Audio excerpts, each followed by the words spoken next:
everybody. Welcome back to Day 4, Breakfast with Bob, 70.3 World Championship, beautiful Taupo, New Zealand. My name is Bob Babbitt, brought to you by HOKA, Fly Human Fly, Master Spas, SFuels, Right Fuel, Right Time, Deboer Wetsuits, Quintana, and of course, our Challenged Athletes Foundation.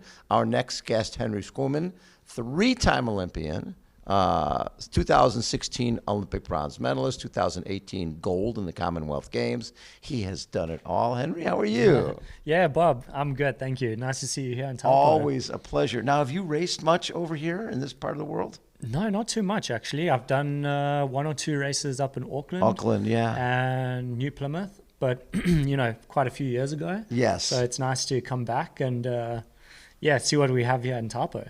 What's fascinating to me is just when I look at your Olympic distance career and 126 starts on the World Triathlon scene, 31 podiums, 18 wins.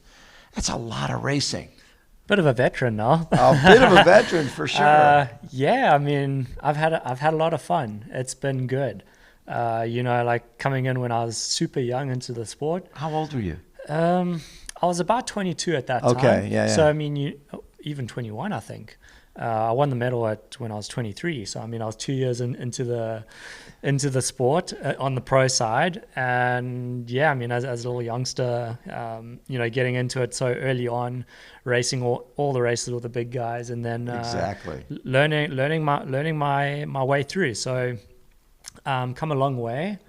And, if I look back, like you were saying, of all the achievements, there's a lot to look back on and a lot to reflect and a lot to be proud of. So I think, if I had to just stop triathlon today, You had a career. I'd be happy with my career. Absolutely. And when having that Olympic triathlon medal, and nobody from South Africa's done that before or since. Yeah, 100%. So, I mean, a little bit of history for South Africa, being the first athlete to win Olympic medal in triathlon, and the first triathlon gold in Commonwealth Games. So it's been a great ride.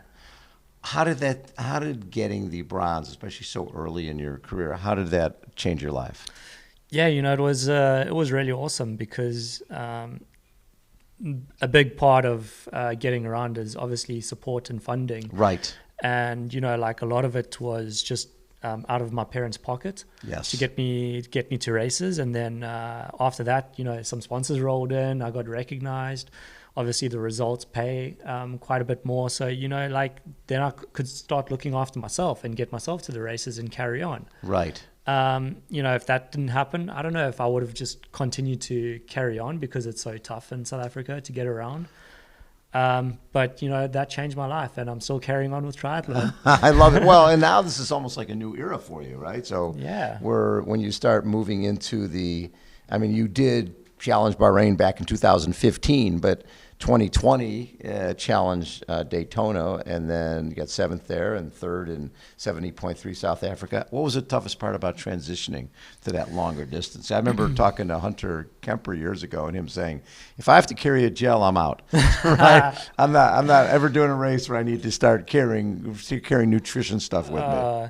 Yeah, I think nutrition is one of the big ones, right? Yeah. It's all about fueling the body and finding that sweet spot in pacing and how far you can push your body before it just overexerts. Right. And this distance is a distance. It's not just under the 2 hours max out effort, maybe drink a couple sips from a bottle or finish one bottle. You have to really think about the end game in the beginning. So yes. It's a strategy that you have to put together on the day, but these days, like it's fierce racing, it's tactical, so fierce, and yes. Sometimes you have to actually be up in the front to be with the front guys to be able to be in the front at the end now. So it's a lot is changing, it's evolving, I think for me that the toughest part has been on the bike. Being a small athlete, producing less power. The amount of power that these guys are doing. I've had to really work on getting that extra power through my legs and into the bike. What's cool about this course is, power is important, but there's also a fair amount of climbing. Yeah, so I'm looking forward to that. I raced in the Philippines race earlier this year. Which you won. I won. Yes. It was also extremely hot. But we went over this bridge, and we had to do that bridge 4 times up and over. Okay. So like 8 times on each side. And it was a tough course. It was a lot of climbing. So, I mean, in the heat, I raced really well in that race. Yes. And I was extremely happy with how I managed nutrition in that hot weather. So, you know, I'm learning, I'm evolving, and hopefully I can put together a good one in Taupo. Is it fun? Because basically this is a totally different sport. Even though it's the same sport, it's different. Yeah, look, it's fun. It's got its challenges. Yeah. It's demanding. You go through your ups and downs in a race. I think everyone does. But at the end of the day, like, it's rewarding when you cross that finish line. You've done the training, you completed the race. Right. And yeah, I mean, as long as you give 100%, I think you got to be happy with that. So you had, and this goes back to, you know, Tokyo, didn't finish Tokyo, you had a liver issue of some sort. What was going on? Because I know you've had a number of different physical things. Yeah, look, I've had, I don't know, it felt like my bad luck pretty much started since 2020 in the COVID area. But, you know, Tokyo, I broke my ankle in the race. That's right. During in the Olympic Games. Yeah, you know, like I went over with a bit of a bone bruising in the talus bone in the ankle, and having 2 cortisone shots into that ankle prior probably wasn't the best advice from a doctor I was given, and running on that just broke the talus bone during the race. And those don't heal, because there's no blood flow. There's no blood flow. Yeah. And that's what I learned the hard way. Is it took me almost 2 years just to get back to like elite level racing. So, you know, it was a long journey. Okay. Then got back into the sport, kind of like a little bit behind, kind of like need to find my feet again. Break my elbow.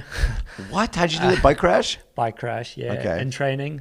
That same year that I got back to racing, you know, I had to rehab that, build my way back up again.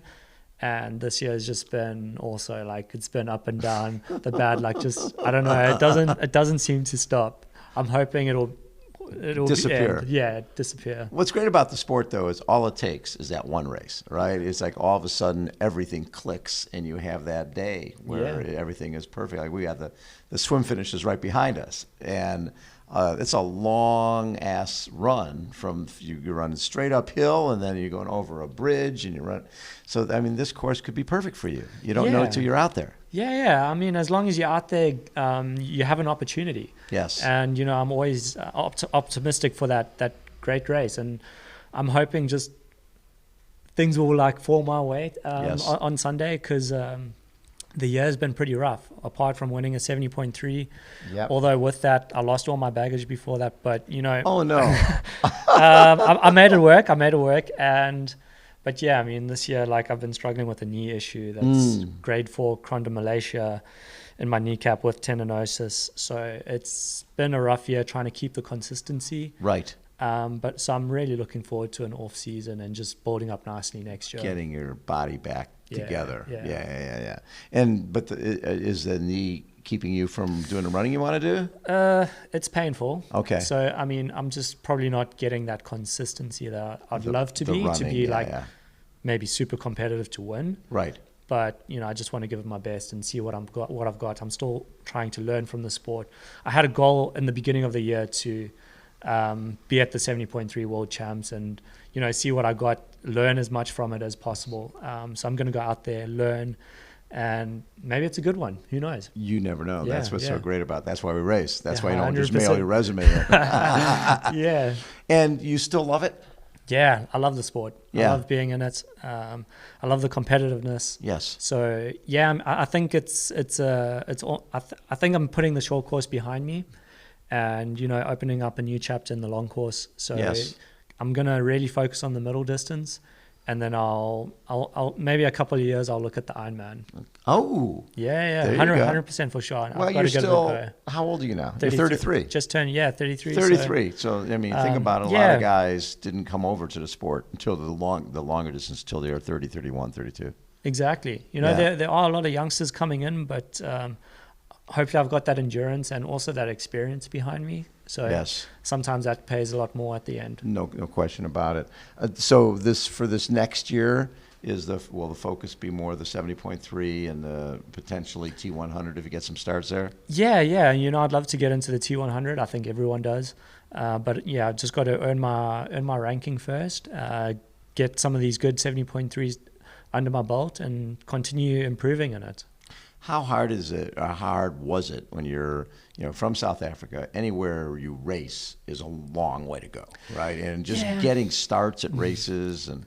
Look, it's not too bad because majority of the races are pretty central if you look at Europe. Okay. So it is an overnight flight. It is long, but if you can try and sleep on the flight, then it's not too bad. Yeah, like you have the whole day training before your flight. You arrive in your new destination and you have sometimes half the day. So, I mean, you just lose out on the evening, which you should be sleeping. So, yeah, it's not too bad. But when you start traveling, for example, if you go west, those are tough. Those are some long travels. If you come all the way out to New Zealand, it's a long travel too. Yes. But Australia and Asia, it's not too bad. Okay. I've worked around it. I've done it for many years, and you kind of like fine tune how you travel and figure it out. And you have a family as well, right? Yeah. Straight off the Olympics this year, and my second newborn. Yes. So he's 4 months old. How fun is that? So yeah, I've got a 2.5 and a 4-month-old, and life's great. It's awesome. And Paris? Did you had an opportunity to go to Paris? Yeah, I went. Yeah, competed in Paris, and yeah, I mean, like I said, I've had this knee throughout the year. I kind of went all in and see what I could do. I had a great swim. I mixed it up in the front, the bike, in a breakaway for a bit, but we didn't work well together. And then on the run, it just came down to a running race, and my running just wasn't there. Quite there yet. I got a penalty that I shouldn't have been given to me. Oh. So my gel was on my bike. Right. And when I transitioned into T2, and I started running, about 5 or 10 minutes later, my gel fell off my bike. And then they saw that and they decided, no, you have a 15-second penalty. So the bike was sitting there, and I'm sure there's video. Yeah, there's video. Video that shows that the gel had not fallen. There's evidence. And then I didn't know what the situation was until halfway through the run, and I looked at the penalty board, and suddenly I had a penalty. I was like, what was that for? Yeah. So I look at my bike and I see the gel on the floor, and I was like, oh, that's unlucky. And then speaking to the team managers afterwards, they were like, no, but we looked at all your stuff and everything was 100% right. The gel was on your bike. Nothing was on the floor. And so that's why we moved away, so we didn't have to tell you that you have a penalty. So obviously it fell off between that 5 and 10 minutes period. And what are the chances? What are the odds on that? Yeah. So I mean, it probably took me out of a top 10 position. Yes. And then once it took me out of that position and I was 15, I thought I was way further back, and I cooled off a bit, and I was actually taking in the last lap a lot more because it probably was my last Olympics. Lap Olympics. Yeah, and I ended up 20th. So I mean, could have been 15th, but I could have been top 10. But yeah, it is what it is. But a lot of people go through their Olympic career and they don't medal. Yeah. Right? You got a bronze. Yeah, right? I've got a medal. I wanted to always be a double Olympic medalist, but not many people are single Olympic medal. You got an Olympic medal. At least I've made some history. I've got that medal, and yes. I'm happy with it. Well, and you're sort of playing with house money here as you move to this new. You've had such an amazing career as an Olympic distance athlete. Now it's a new career, and you never know when you have that race this Sunday. Yeah, absolutely. Could turn everything around. Yeah. I mean, there's a world championship title up for grabs, so you have the pedigree. You never know, yeah. You've got the pedigree. I'm You've optimistic. been there before. You know how to perform on those type of days. So very fun. Yeah, Henri, it should be good. Always good catching up with you. Yes, likewise, Bob. It'd be a pleasure to watch out there Sunday, and I would love to see you on the podium. It'd be great to see. Thank you. I really appreciate that, and I hope to see you soon. Henri Schoeman has been our guest again, everybody. Breakfast with Bob, 70.3 World Championships. Hold on. We'll be right back.